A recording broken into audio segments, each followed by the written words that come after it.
Hello, and we are live. Hi, Rajesh. Nice to see you. Nice to see you. Yes, issues have been sorted.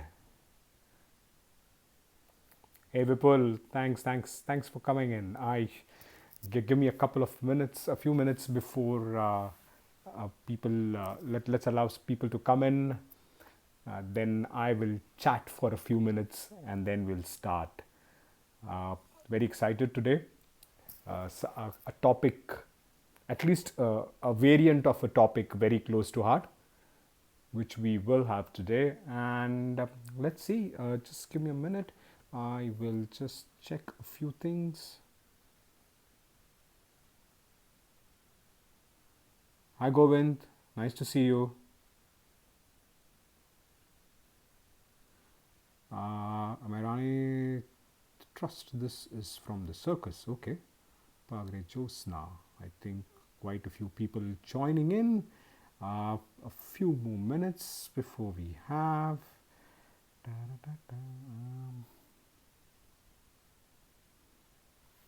Just give me a minute.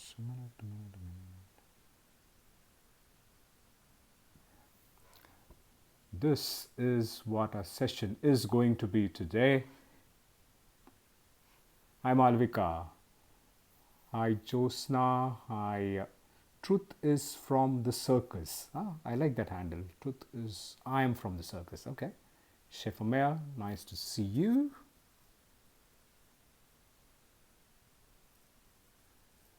Good to see you all. Okay. Let's see. Let's. So I think we started around 10:15 or 10:14. I'll keep a tab on the time accordingly. We don't want to lose out on this extremely lovely session. Let's have. Okay. I think we have had a couple of minutes. People will keep joining in, and this is what the entire session is going to be all about. So, hey, hi Jaydeep, nice to see you. Oh, good, long time. Anita had just come in and I said, oh, veg fair. Okay, that's nice. Thank you. Good. Hello, my name is Amit Sangekar. माझं नाव आहे अमित सांगेकर. मेरा नाम है Amit सांगेकर. Welcome to Beyond Reading with You, Season 3, Session 11, where we do poetry reading and more. One of the topics which has been widely spoken about during these last few months is migration. How does one see migration? What is it all about? What are the effects of it? So all these questions have popped up quite a few times in the last few months. I'm going to read out a small poem about migration by a migrant. Her name is Wang, and she's written some beautiful lines called Things We Carry on the Sea. We carry tears in our eyes. Goodbye, father. Goodbye, mother. We carry soil in small bags. May home never fade in our hearts. We carry names, stories, memories of our villages, fields, boats. We carry scars from proxy wars of greed. We carry carnage of mining, droughts, floods, genocides. We carry dust of our families and neighbors incinerated in mushroom clouds. We carry our islands sinking under the sea. We carry our hands, feet, bones, hearts, and best minds for a new life. We carry diplomas, medicine, engineer, nurse, education, math, poetry, even if they mean nothing to the other shore. We carry railroads, plantations, laundromats, taco trucks, farms, factories, nursing homes, hospitals, schools, temples, built on our ancestors' backs. We carry old homes along the spine, new dreams in our chests. We carry yesterday, today, and tomorrow. We are orphans of the wars forced upon us. We are refugees of the sea, rising from industrial wastes. And we carry our mother tongues. Amor, love, shalom, paz, peace, hope, zivang, amal, Esperanza, as we drift in our rubber boats from shore to shore to shore. Beautiful views of a migrant as they move across countries. Uh, the mass movement of people from one country to another or within regions, as we are popularly known as migration, has left its influence on many things. One of them is food. As people moved, they brought their food, their cooking techniques, some ingredients with them. But that's not all. They also assimilated the cultures and influences of the region they moved to in their food.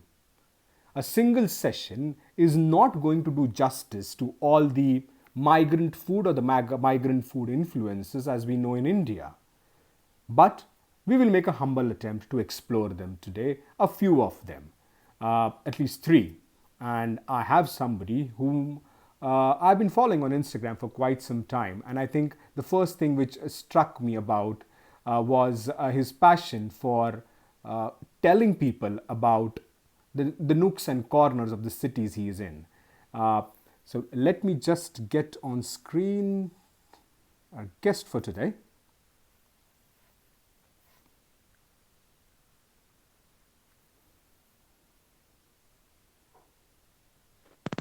Hi, Vipul.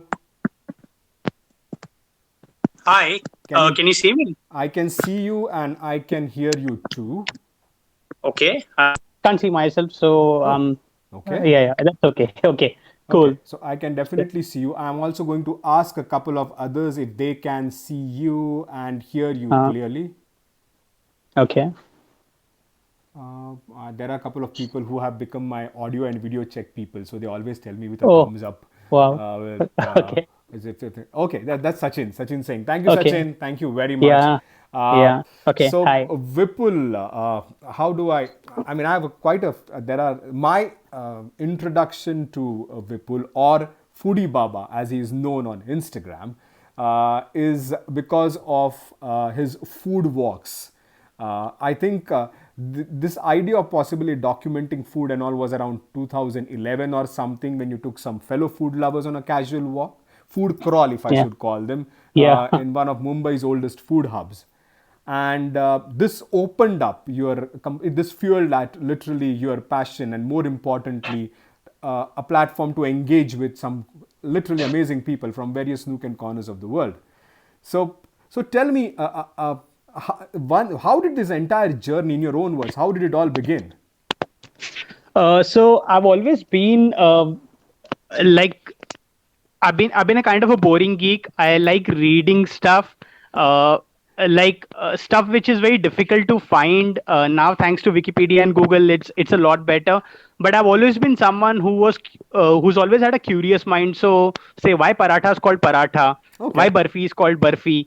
So things like this, I've always had these questions, and sadly, people around me would just give me like a stone cold look, and then I'm like, okay, I have to take it upon myself to find this, document this, and but yeah, when I started doing it, I realized that there is a good section of people who also appreciate it, yes, and they not just appreciate it. I've also learned a lot from such people.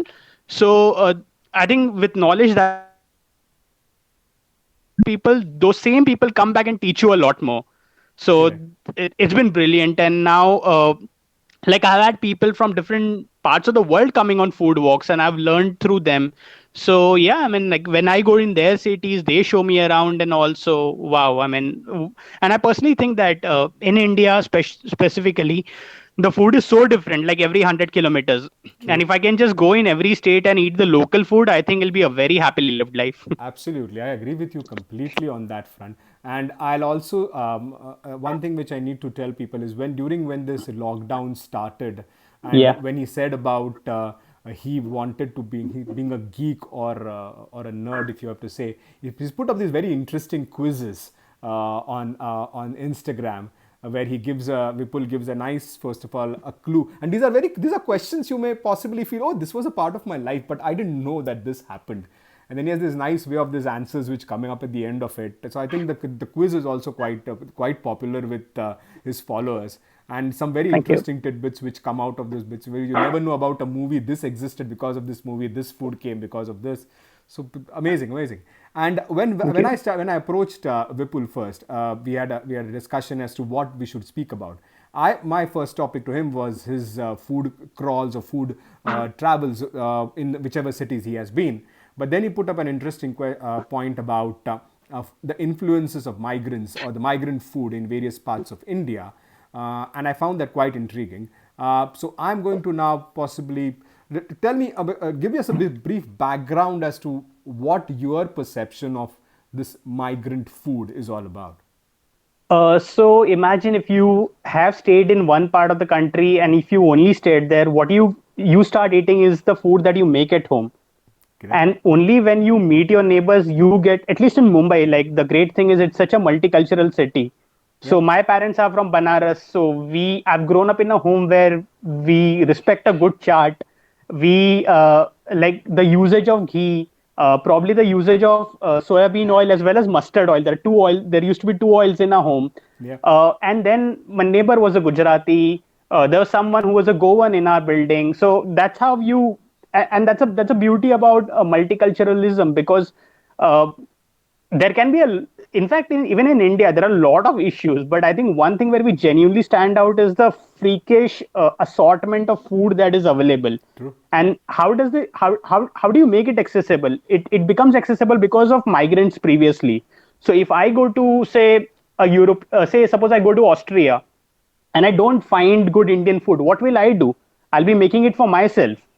I'll be probably getting it for my friends. And that's how the business ideas globally, even with restaurants, have started. So, Correct. yeah, True. yeah, yeah, True. So on today's topic about yeah, migrant food in India, I'm going yeah. to hand it over to you. Okay. Take it the way you want to. I'll try and Okay. butt in between, Sure. Yeah. which will be like Bing coming in place of Chrome and Google and trying to Yeah. give Yeah. some amount of data. But you are the Google Yeah. Yeah. here. I'm going to be the No, Bing no. here and try and put in whatever I can. Okay, okay. So I was also thinking, how do we start this? And I thought that let's take some of the biggest influences on Indian food. Okay. And I started reading about Mughals. Now, what happens with a lot of migrants, say Chinese migrants to US, for example? Yeah. So when they reached there, they were there in numbers. They started cooking for themselves. Then there was this community that they would cater to.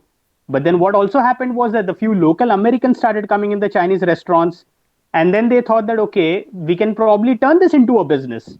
It's Okay. not just about feeding ourselves. We have something which is very unique. Correct. Why not turn this around? And of all the amazing things that you eat now, American chop suey, if you go to US, you'll get General Tso's chicken. And yeah, one of the most amazing things, the fortune cookie. Oh yeah. Fortune cookie, yeah, and fortune cookie is an American invention. It's not Chinese, by the way. So the Oops. story was Spelling mistake. that oh, that's all right. So the story was that there was a restaurant owner. He would see that he was doing good business. There were a lot of people who were coming in, Correct. and then this happens. Like whenever you're hungry, you'll keep like pushing the guy who's serving you. How much time more? How much time more? And he thought that, okay, I have a idea by which I can just do away with this. Okay. So just serve fortune cookies to people. There are three, four people who are at a table. The concept of solo dining wasn't that prevalent at that point. People would Right. come in big numbers. So if there are four people at a table, everyone's opening a fortune cookie. They'll start discussing among themselves, and voila. Wow. So Okay. yeah, so that's how it started. And the most amazing thing about Chinese food primarily is that the basic ingredient is rice or noodles, and it is so basic that you can give it whatever twist you want. So how our national dish is khichdi. So even when the government was deciding which would be the national dish, I was just bouncing off the ideas with my friends, like which can be yours. So I had like narrowed down on two.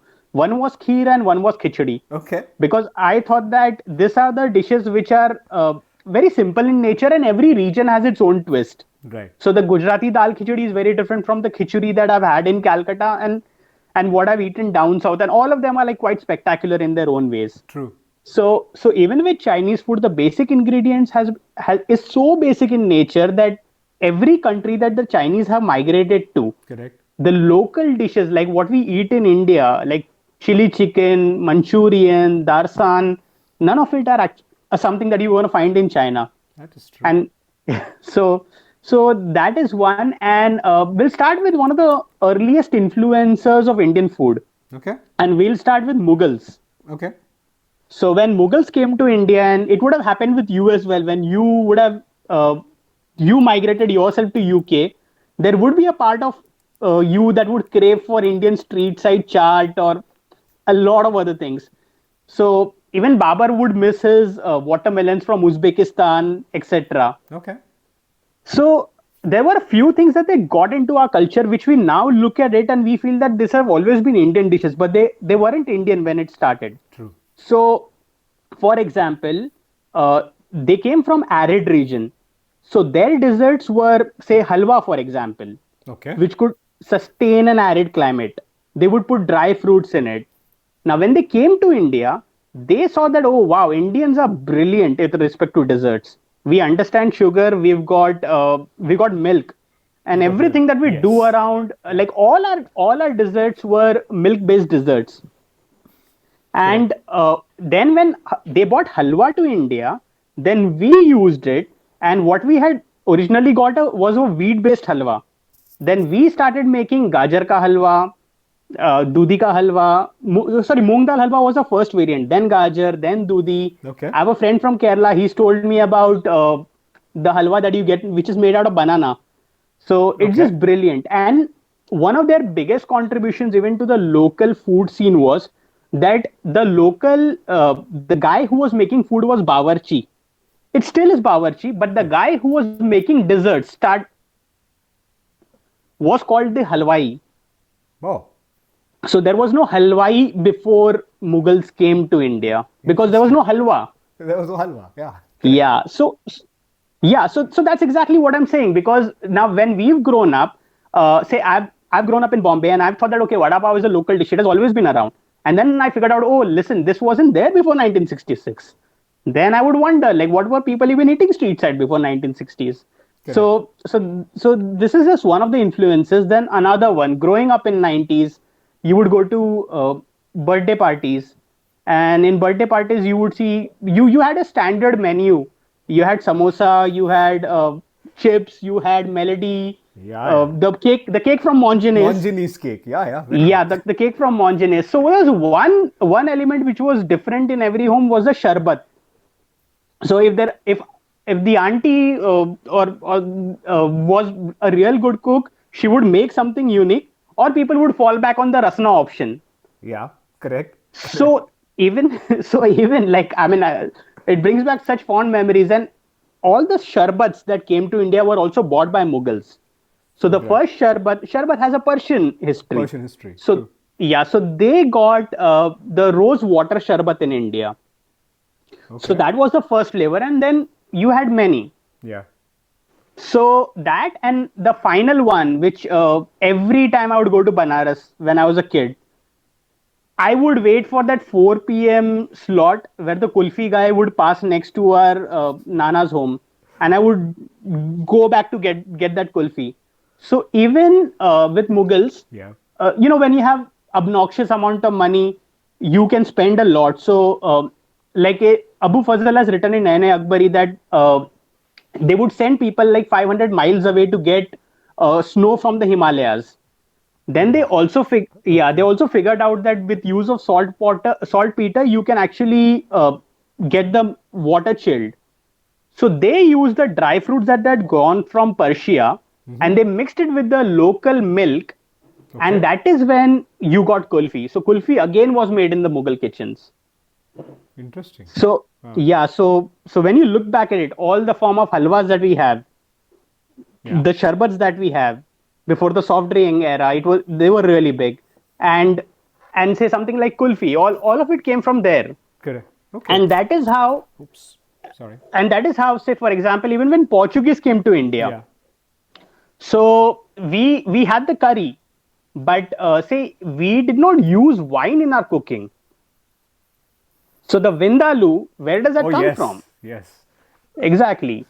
So this is the beauty about migration. Now the ones that I'm telling you, these are the rulers. So they had a lot of they had a lot of money, obnoxious amount of money. They could get the best of ingredients. But Correct. when, say, the migration is forced upon you, you don't have an option, but you're helpless and you're migrating, Right. then you don't have that kind of luxury. True.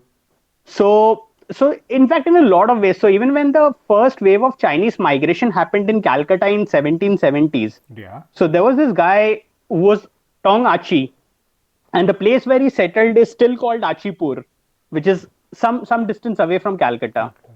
So when he came to India, he was into sugar plantation, Okay. and the Indian word chini comes from this. So we had shakkar, we used to call it shakkar, which was again a Persian name, and then chini came because the Chinese got it to India, Wow. and Okay. that's also they also got dal chini, so that's why dal chini. Oh, this is very So interesting. This is very, very yeah, interesting. so, I mean, yeah, so it's not just the food itself, but the names yeah, and everything associated yeah, with it, which gets influenced by so many things. Wow. yeah. So the entire etymology behind it. Yeah. So what happened was when they came to India, they couldn't get Sichuan papers or bok choy. So then they were also forced to take the local ingredients. Correct. So usage of carrots in Chinese food, which is very common in India, carrots, cabbages, baby corn, uh, something like this wasn't available. But that is what happens when you migrate and Yeah. you can't procure all that ingredients. You take the local ingredients, True. True. and based on that, we have like an entire menu of Chinese food in India now. In fact, after Indian, the most popular, forget about after Indian, say for example, if I'm in Mumbai, I hardly get Maharashtrian food.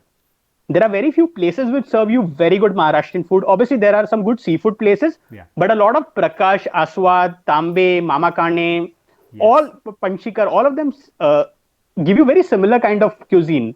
True. And what do we get in North Maharashtra? Kolhapur is very poorly represented in Mumbai. Absolutely. How, Totally agree with you. however, if you see the number of Chinese places or Indian food places which also have a one-page Chinese menu, Yeah. you will run out of like restaurants even if you start counting them. So Absolutely. and all the, in fact, I think there is not even one dish which is like really indigenous to how it is served in China. China. Yes. This I So must agree. Yeah. yeah, yeah. So I once had a Chinese person on my food crawl, Uh huh. and we discussed this, and he looked at the menu and he's like, "I've not eaten any of these dishes." Yeah, I So think one of the popular things which people crave yeah, about, or at least forget crave about. Once you move out of India, and yeah, you tell somebody I want to eat Chinese, and you yeah. take them to a place, and suddenly menu पे Manchurian नहीं है ऐसे हाँ वही नहीं exactly है ये कैसा चाइनीज जगह मतलब है हाँ चाइना में नहीं है चाइना में नहीं है सही so that's the thing like chili chicken is not a Chinese dish. Correct It's our favorite snack. So I'm a teetotaler. So whenever I meet friends who like drag me to a place where they're drinking, I have I don't have anything else except to eat chili chicken over there. So again, like you fry it in batter, green chilies, garlic, all these are Indian. Like it's the most Indian Chinese dish ever. And absolutely Manchurian actually has a very amazing story. okay So there's this chef called Nelson Wang who also started the China Garden chain of restaurants. okay So Nelson Wang was at the Cricket Club of India, and there was this regular patron who asked him that, "Can you serve me something which is off the menu?" okay And that is when he made this, ooh and all the ingredients. Now Nelson Wang's again family, Chinese family, had Calcutta influences, so that's why you the green chilies and garlic, all that comes in, right and voila, you have Manchurian, and then it became so popular yes that even if you go to a now a fine dine Chinese place, you do get Manchurian. absolutely Gobi Manchurian. Delhi has, I mean, I have no clue. Soya Manchurian, Paneer Manchurian, you name it. No, I think the adaptation. Forget adaptation. I think the indigenization of any kind of a cuisine. I think Yeah. India possibly gives the biggest picture of how cuisines could be adapted and assimilated by making it your own, rather than Yeah. trying to adapt your taste to the original cuisine of it. And I True remember that. our discussion yesterday. I mean, when I go to a Chinese place here, for example, there is no place which will offer you an adapted menu or any kind of an Britishized menu of Yeah. China. It is Okay. Chinese food in itself which gets offered to the. True. But as I said, the reasons why people may have moved, the times when they moved, Yeah. and what kind of communities were there around them. So Exactly. here Yeah. it's Chinatown, which is just full of Chinese people, and hence possibly it stayed true to its cuisine as such. And possibly the ingredients again, maybe the availability of the ingredients is something which Sure. became much more easier. But yeah, but this one story about Manchurian, very, very, very interesting. Very nice. So no. So in fact, then I'll tell you now. Manchurian then became the go-to dish, Yeah. and now the manchow soup. Where Okay. does that come from? It's a fallout of this dish itself.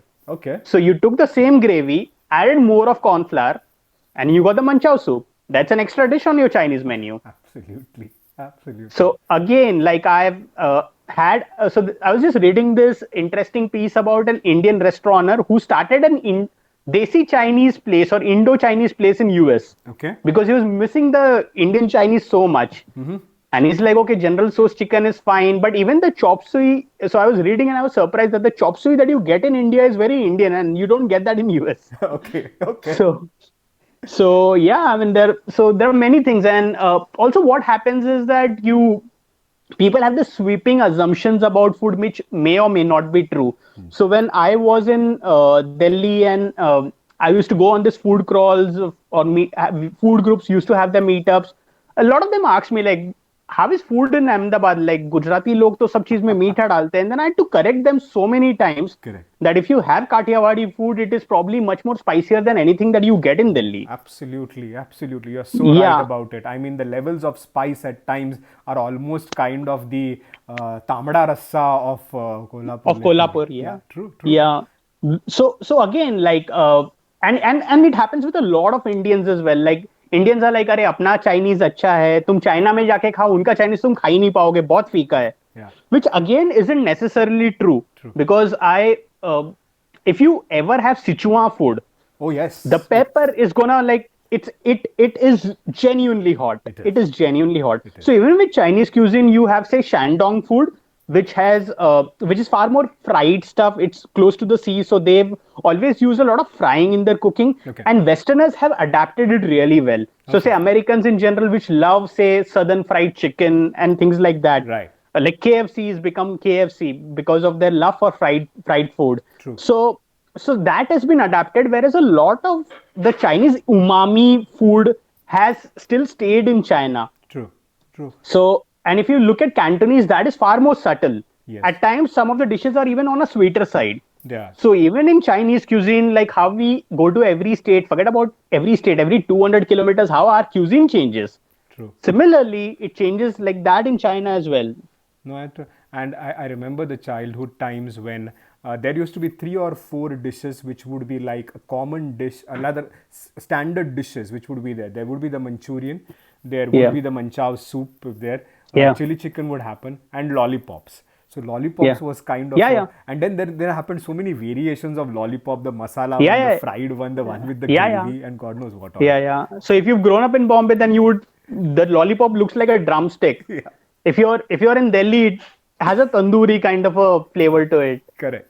So so yeah, and so when you talk, so the thing is, wherever Chinese have gone, they usually have taken the influence of local food. So I was seeing some Chinese food in. So I was reading about Chinese food in Mauritius, and the funda was that there were just 3% of Chinese population, but the impact that they've had on the local cuisine has been immense. Correct. And there were like 20 odd dishes, and I never read any of them in American Chinese or Indian Chinese. Okay. However, what you said, and even my friend Shireen, who just done food anthropology from London, she also said that the Chinese food that migrated to London, a lot of it is still in the authentic form, True.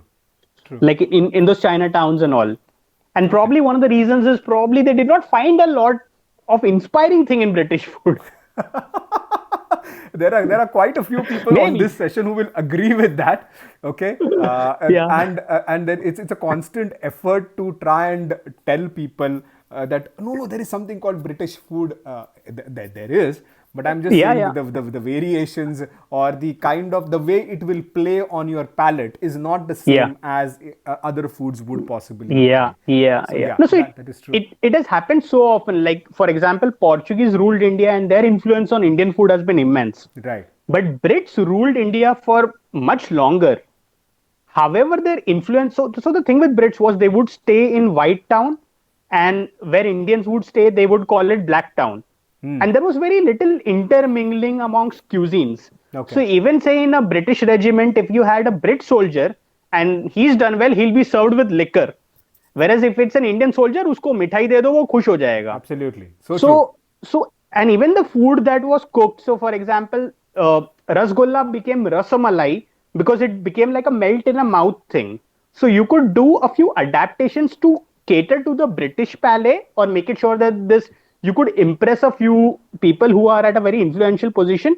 But Correct. it hardly happened that we took something from the Brit cuisine and that got assimilated into India. That has hardly happened. True.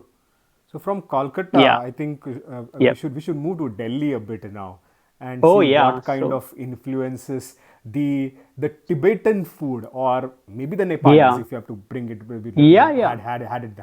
had on the food Yeah. there. Yeah. So everyone from Calcutta will talk about desserts, their street food, the kathi rolls. Yeah. People in Mumbai would talk about vada pav, pav bhaji. Delhi used to be chaat. I would still say that, like, so for me, Lucknow is the city for chaat. Banaras is a brilliant city for chaat. So is Okay. Kanpur. Like anywhere you go in UP, you get stunning chaat. Right. But the current generation of Delhi walas, for them, momo is the go-to dish. Like it Yeah. is the adaptation that you see, the number of people that you see selling momos, it's freakish. It's genuinely freakish. And if Okay. there is one dish which Delhi has lapped up really well and adapted to the local palate, that's momo. Yeah. I This. see Tandoori Momo written by Malvika and just cannot agree to that. Like, I mean, Delhi walas at least love making anything tandoori. True. So so you said Nepali, Tibetan. It's actually right in both ways. Correct. You get amazing momos in Nepal as well. So the Newar community, which were like the indigenous, the local community from the Kathmandu Valley, Yeah. they would go to Tibet. They were the traders, and that's how they got momos. Okay. So in 1960, when Tibetans came to India, so whenever a community comes, they also bring their local food. Correct. So so that's how momos came to India. So wherever Tibetans migrated, so earlier, even in Delhi, a lot of people would say that this is a northeast food. So Yeah. that was a misconception, but the reality is that you don't get all of it in northeast. So True. wherever Tibetans migrated, so for example, if they went to Sikkim, they settled in Kalimpong, they settled in Darjeeling. These are the places where you get momos. True. There Yep. are few places which border Arunachal and you get different kind of dumplings, but that's different from momos. And when momos came to India, so Tibetans would use yak meat, Okay. but in India, the most non-controversial meat is chicken. So Yeah. rather than pork or beef, chicken was the most obvious thing. True. And then momos became popular. So that was the first wave was with Tibetan migration in late 60s, Okay. sorry, early 60s. Then came so then a lot of Nepalis came to Delhi. They started working in restaurants. And mind you, it's in India there is a problem with racism. So a lot of them still stayed in ghettos where there were people from a similar community. But the Nepali population then got it to the kitchens in restaurants. So it was not just something which you would get in a Tibetan area or a Correct. northeast area. True. True. It started making its presence felt in the local restaurants in Delhi. And the third thing which changed a lot was when Delhi Haat started in 1995. Yes. There were stalls from every region. And then a lot of Delhi localites would go to these places to eat momos. Okay. So then they would then say that okay, the one that is you get from Naga stall is better than the one that you get in Sikkim, and that's how it started. Correct. Because even when so one of those iconic places that you get momos in Delhi is the Dolma Auntie stall that you get in South Delhi. Okay. So even when she came to Delhi, it was it was a problem for her because language was a problem. But even with food, a lot of Delhi walas would call it kacha. It Understood. was Yeah. so then they had to do a bit of tweaking. Then वो अलग अलग sauces, हमारा तो condiments में हम लोग king हैं, तो अलग See, अलग for, sauces for डाल us, दिया. condiments are not dips by the sides. They are the Yeah, main yeah, meal, exactly. okay? So the They the are the main meal. quantities in which we eat condiments or anything Yeah, is yeah, it's off very the charts. true. Yeah. Yeah, like matlab you see any discussion about momos and you would be like, "Arey, this guy makes the better chutney." I'm like, "Wow, this is how you're evaluating momos." But so that happened, and then wow, then we did something which is brilliant. We made tandoori momos, and wow, now everyone has a favorite tandoori momo place in Delhi. They do, they And do. like how I've grown up in Bombay, and I realized that hey, hang on, there wasn't vada pav before '66. So if someone in Delhi in 2030 is told that hey, listen, there wasn't tandoori momos like 25 years before, he'll be equally surprised. True. No, I can understand. And in fact, the momos have moved across the length and breadth of Yeah, India in a very. yeah. So, for example, I am a native of Goa, but Okay. I have seen over the last 5 years everything around the beach now has Yeah, momos necessarily yeah, on their menus. It just yeah. is there, and I have no idea what I mean. People feel it's kind of a somebody said, I feel liberated after coming from a swim in the beach and then having those hot momos right there. I said, wow. I mean, I never expected Mm, momos to be yeah, in Goa. in Goa, and that to be giving competition to fried fish of Goa. But Yeah. yeah, but that's it is. And maybe possibly the influx of tourism has possibly led to that too. But yes, No, I mean, so these people did live a lot of influence. yeah, in fact, a lot of so for example, Sikkim itself has a kind of a dumpling. I'm unable to recollect that name. It's a kind of a tongue twister for me. Okay. And now Momo's actually like taken its place because Momo's become that popular. Okay. Yeah. So yeah, and when you make it tandoori, you have places which are only serving momos. Why wouldn't it become popular? And trust me, it's taken time because even when Tibetans came to India in 1960s, it has taken a lot of time. True. Getting Indians to adapt to a new kind of a food is never easy. Correct. Like the Kellogg's of the world have suffered for like first 15 years of their operation in India. Yeah. So I they can would imagine. get people to they would tell people that these are cornflakes, these are healthy, try it. People would go take it, go to home, take the boiled water, boiled milk, pour it in cornflakes. The cornflakes would go soggy and यार ये healthy जरूर है लेकिन स्वाद नहीं है. स्वाद नहीं है. Yeah. So then Kellogg's ने बोला कि भाई हम चोकोस बना देते हैं, अब तुम उसमें गर्म दूध डालो या कुछ भी डालो और True. हो गया. So that's how it works in India, and it takes a lot of time. So even momos have had this long journey. Understood. Very much. Very much. Yeah, I'm sure about it. Uh, yeah. Tell me, from Delhi, should we jump to our Apply Mumbai?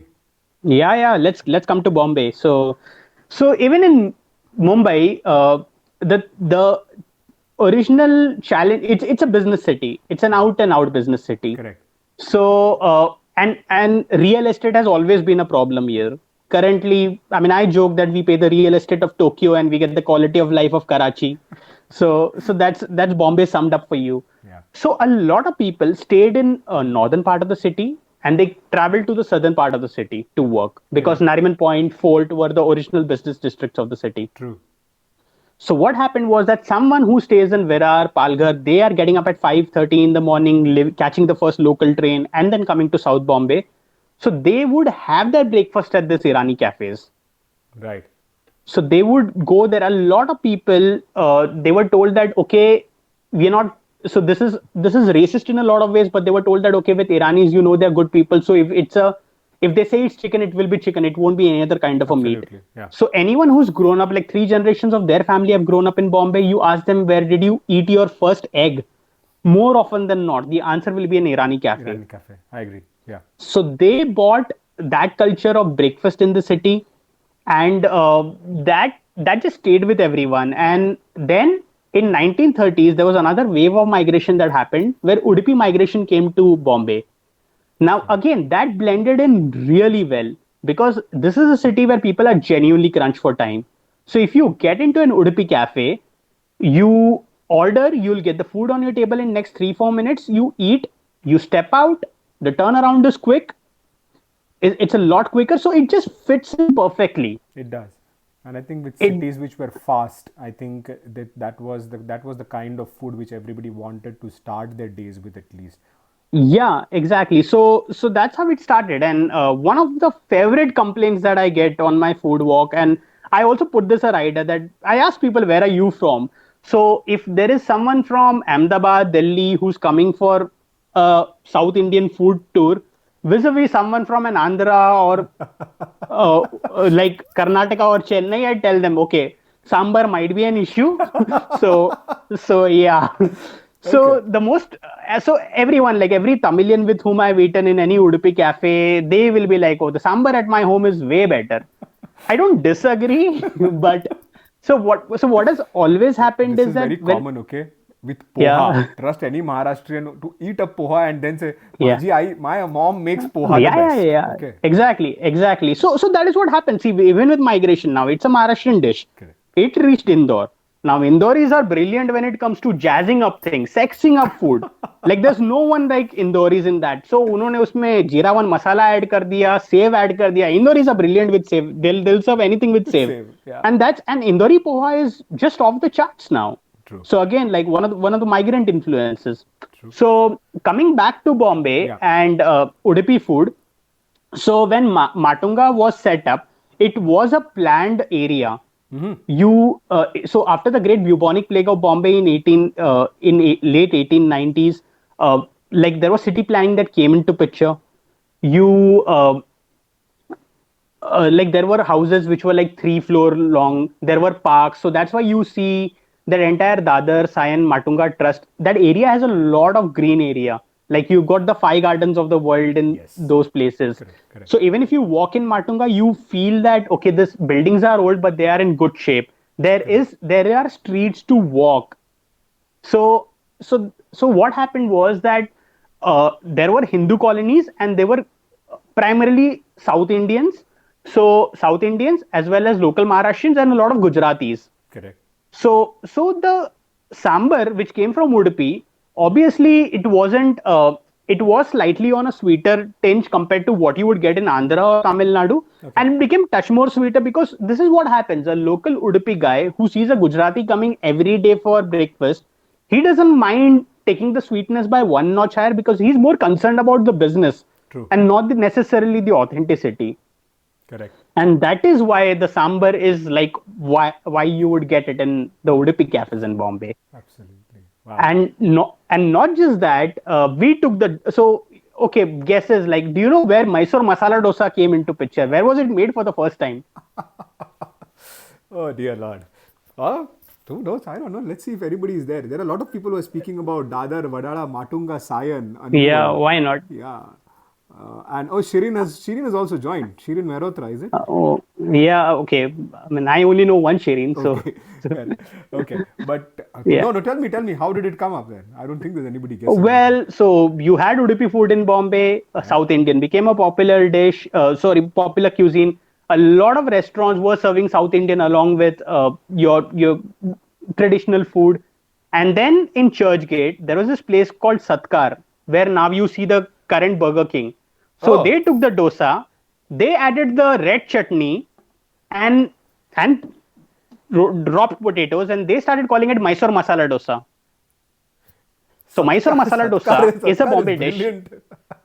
Satkar's brilliant. No, so that's the thing. Like you don't. So this is what happens where a lot of Mumbaikars when they go to Mysore and they expect this kind of a dosa, or even Bangalore Iyengar bakery walas always complain that we don't have this, and that is when last year they actually filed a case against the Mumbai Iyengar bakeries because they are like, listen, we don't have this, and I don't know if you're calling yourself Iyengar and you're serving something, you're actually like showing us in a poor light. Mis-selling. So yeah, mis-selling. Yeah.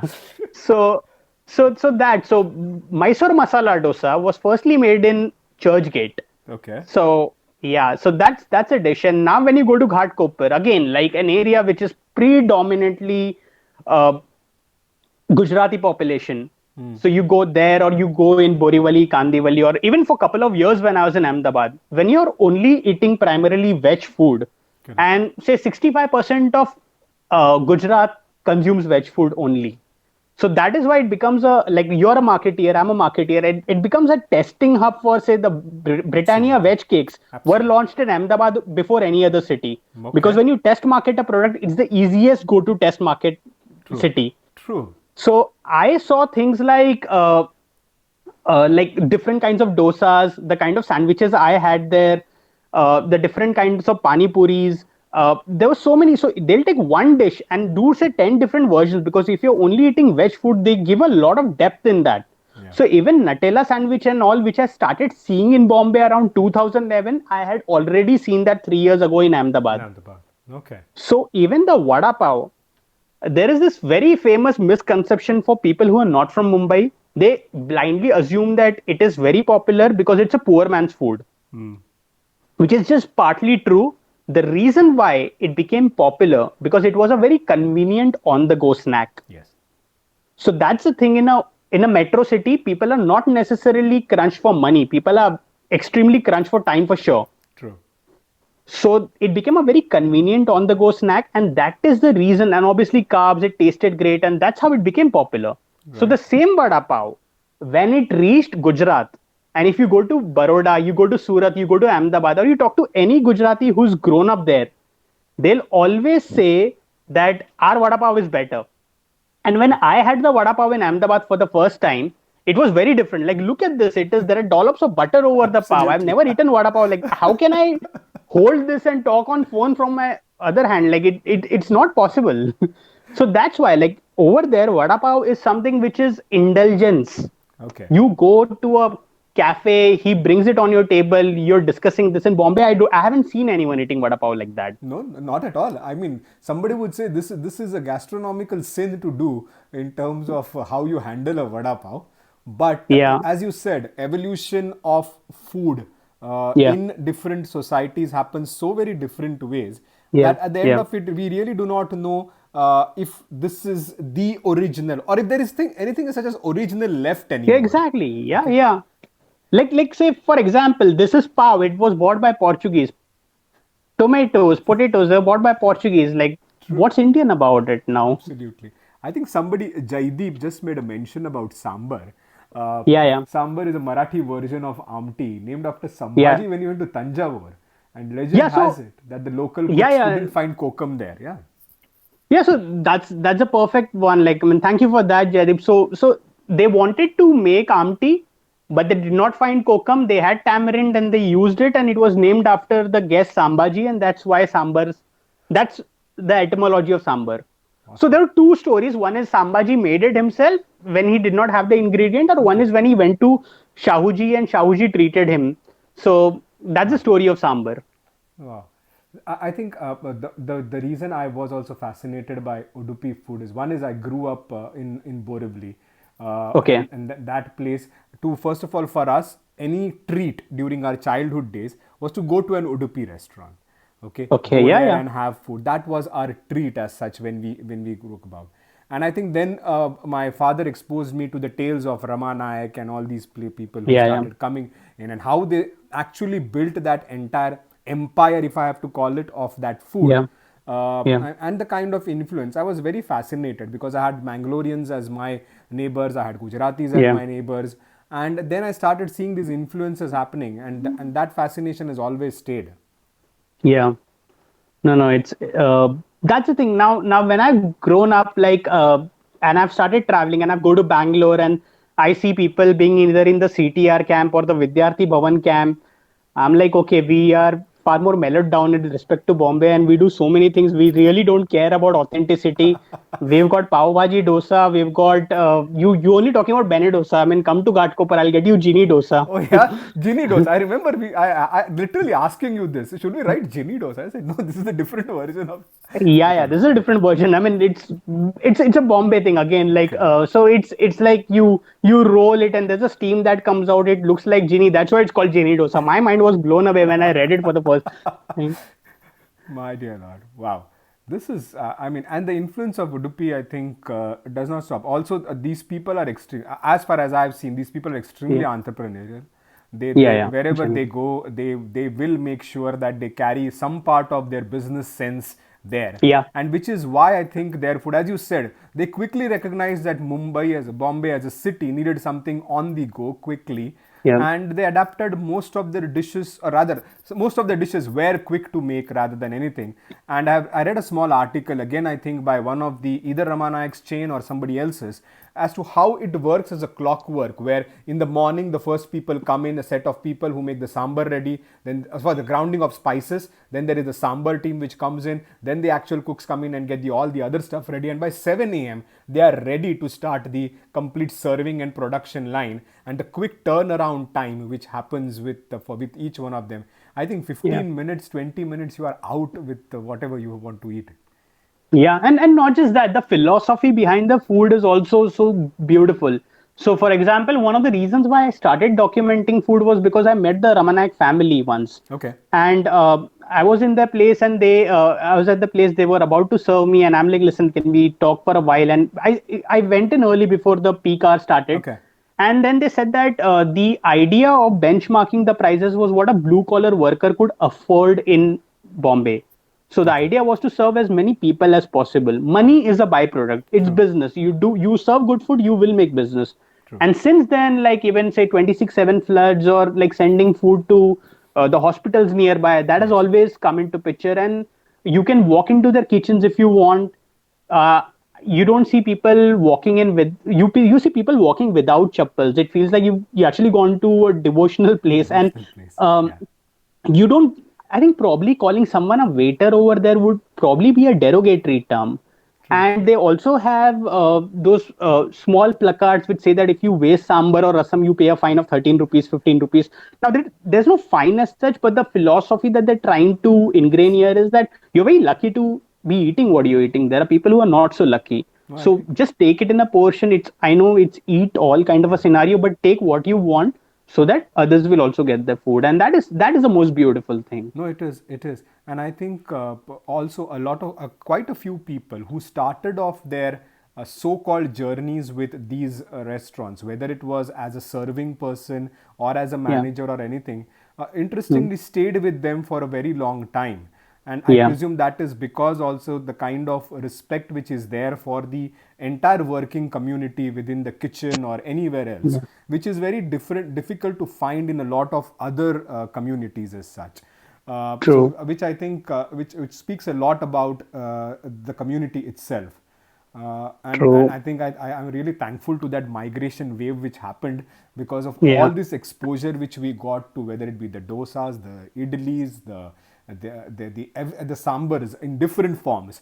And I think Yeah. having stayed in Chennai for about 6 months, Yeah. I got a variation of that too there. Having so many people from Tamil Nadu in terms of friends and all, each Yeah. one, as you said, and I think each one fights. So like we would fight for a Yeah. poha or a masale bhat, each one fights for a Yeah. sambar or a Exactly. Yeah. dosa Yeah. in a similar Yeah. manner. Yeah. Oh, I was doing this. I was doing this Insta live with Shormishta the other day, Yeah. and we were talking about biryanis. And he's like, "Listen, Calcutta biryani is the best. If anyone has a problem, stopping this Insta live and just going off." And No, no. and even okay, another misconception as well, that wherever there is a Muslim population, you get biryani. It is just partly true, because we in India, like when I talk to my friends who write about food in Pakistan, we are like, okay, listen, you're not going to talk about biryani with us because we have more biryanis than what you have. So that is something which I really boast about. Correct, correct. No, this is really brilliant, Vipul, and I Yeah. must thank you very much for this insightful session. And we could cover only Yeah. three possible cuisines, but Yeah. I Yeah. think you are, if anybody, and whenever things start, if you want to have Yeah. a walk around Mumbai and some of the brilliant places which Mumbai has to offer in terms of street food, please approach Vipul, Foodie Baba, and name aptly suits you very aptly. You should, I think you should get in touch with him and go on a small tour with him, and I'm sure it will be wonderful. And thank you for these insights Yeah. too. Yeah. Look at the Hira. Why do people bring biryanis from Hyderabad to their homes? Okay, why not? Why not? So Vipul, once again, thank you very Yeah. much, and Thank you so much. don't worry about the delay and all in the morning. Yeah. Such Yeah. Yeah. things are, Yeah. and see, the session had to happen. It happened. So Yeah. Yeah. and thanks for your No, I'm time. so glad. There are a lot of people with a lot of comments, and probably you so carried away with discussing food. I couldn't answer anyone. So if you have any other questions, you can like DM me. Yes, I'll please. reply to all of them. Yeah. Will do, will And do. thank you so much for Thank you, everyone. Vipul. Yeah. Take care and stay safe, man. Yeah. Yeah. Yeah. You too. Take care. Thank you so much. Bye bye. Wow. Oof. What do I say now? Uh, this has been an absolutely wonderful session. Sorry for the delay in the beginning, but Josna Pagre, just follow Foodie Baba on Instagram. You will see his handle, which is mentioned in my comments section below, which is pinned down there. DM him, and I'm sure you will not be disappointed. Anmol, thank you. I saw you were constantly commenting, and yes, please go and have momos. I'm sure you will have this. Bombay City wala. Oh, I saw you commenting also. Veg biryani. Oh God, please don't get me started on that. That's a separate, completely session altogether. The fights of biryanis. Maybe someday we'll do biryani sessions together with somebody who knows a lot about biryanis. Sango, yes, there was a crab. Yes, there was a crab on my cup. I have about three such cups: crab, prawns, and fish. So someday I'll get the other cups also. But thank you to each one of you for being a part of this session. A big thank you to Vipul once again for his time. He has been extremely busy at work, but he's kindly gave his time today to speak with us. And each one of you once again. Vipul is also. Oh yes, Bombay City wala. I forgot this completely. Vipul has another account, Sporty Baba, for sports. Thank you so much for telling me. So for all the different quizzes, for all tidbits about sports, Sporty Baba is other account. Thanks for telling me, Bombay City wala, and please follow him. And I'm sure you will. This discussion may have started fights and arguments in some houses also, because I know places where people are married to people from different regions. These fights always keep happening. Which food is better than the other? But I'm glad this happened. And Vipul, thank you once again. Thank you to each one of you for being a part of this session. I hope to see you once again soon next Sunday. Until then, this is Amit Sangekar signing off from yet another session of Beyond Reading with You. Take care.